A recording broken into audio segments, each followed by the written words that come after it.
4వ వచనము. నా ప్రాణము తీయగోరు వారికి సిగ్గును అవమానము కలుగునుగాక. నాకు కీడు చేయ ఆలోచించువారు వెనుకకు మళ్లింపబడి లజ్జపడుదురుగాక.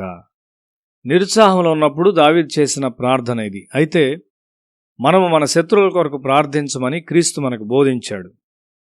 వారిని క్షమించి వారి కొరకు ప్రార్థించమని మనం చెప్పబడ్డాము. లేనట్లయితే ఆమోదయోగ్యమైన విశ్వాసమును ఆటంకపరచు వ్యతిరేక భావాలను మనం పెంపొందించుకుంటాము.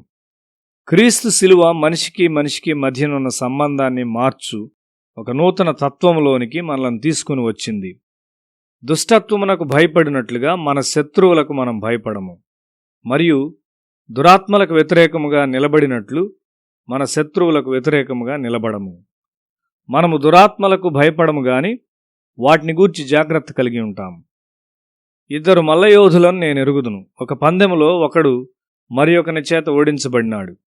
ఓడిపోయిన మనిషి కూడా బలవంతుడే, కొంత నిపుణత గలవాడే. కానీ గెలిచిన వాణ్ణి సవాల్ చేయమని ప్రజలు ఓడిపోయిన వాణ్ణి బలవంత పెట్టారు. అతడు అలా చేయలేదు. క్రిందటిసారి అతడు తన శక్తి కొలది ప్రయత్నించి విఫలుడయ్యాడని అతనికి తెలియను. జయించిన వాని సమక్షంలో అతడు ఎల్లప్పుడూ దీనునిగా ఉంటాడు.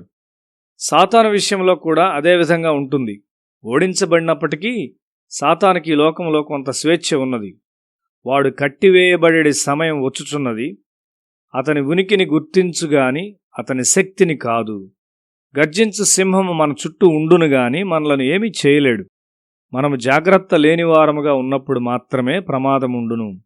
మనము క్రీస్తు గ్రహింపు కలిగి ఉండాలి. మనము ఆ విధమైన సహవాసముగా ఉన్నప్పుడు మాత్రమే మనము సాతాను యొక్క దాడులను గమనించగలము. ఒకరికొకరు ప్రార్థించుట ద్వారా మనము సహాయం చేయబడి పైకెత్తబడగలము. ఆ విధమైన ఒక సహవాసం యొక్క విలువ ఏదనగా మన పొరబాట్లు అక్కడ సరిచేయబడతాయి.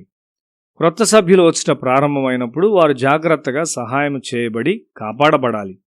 వారు మార్పు చెందకముందు వారు కొన్ని చెడు విషయాల్లో నిమగ్నులై ఉంటారు. సాతాను అదే విషయాల్లో మరలా వారిని పట్టుకోవడానికి ప్రయత్నిస్తాడు. నూతనముగా చేరిన వారిలో కొందరు గర్విష్ఠులుగా తయారై నాయకుని విమర్శించుట ప్రారంభిస్తారు. దీని పర్యవసానాలు బాధాకరమైనవి.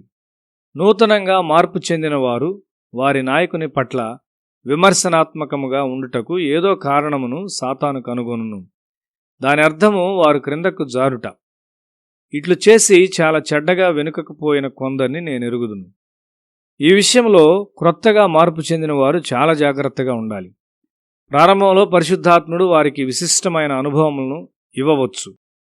వారు ఒక పొరపాటు చేసి దానికి క్షమాపణను అడుక్కపోయినట్లయితే వారిని నడిపించుటకు దురాత్మలకు ఒక అవకాశం ఉండును.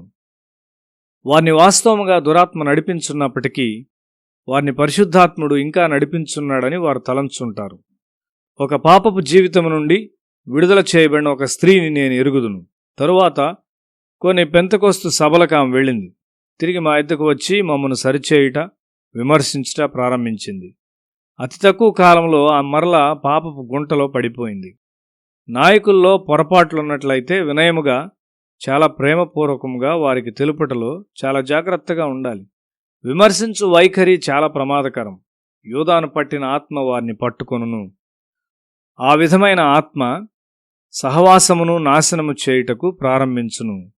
యేసు సముఖములో మరియ చేసిన కార్యమును యూదా విమర్శిస్తున్నాడు. ఈ నూనెను అమ్మి దాని నుండి వచ్చిన డబ్బును పేదలకు ఎందుకు ఇవ్వకూడదు? అతడు మరియా యేసుల కంటే ఎక్కువగా తెలిసిన వానిగా భావించాడు. ఈ విధముగా వెళ్లిన కొంతమంది సహవాస సభ్యుల కొరకు నేను చాలా విచారపడుచున్నాను. మన పరిచర్యలో చాలామంది మార్పు నొంది స్వస్థపరచబడుచున్నారు. మనం వారి కొరకు ప్రార్థించాలి. క్రొత్తగా మారిన వారి కొరకు మనం తప్పక ప్రార్థించాలి. వారిని క్రిందికి లాగివేయి శత్రువులు వారికి ఉన్నారు కాబట్టి మనం తప్పక ప్రార్థించాలి. లోకములో నుండి క్రొత్తగా సహవాసంలోనికి వచ్చిన వారు అజ్ఞానముగా మాట్లాడగలరు. వారు అమాయకులు గాని అంతా ఎరుగుదుమని తలంచుంటారు. అది ఒక ప్రమాదకరమైన వైఖరి.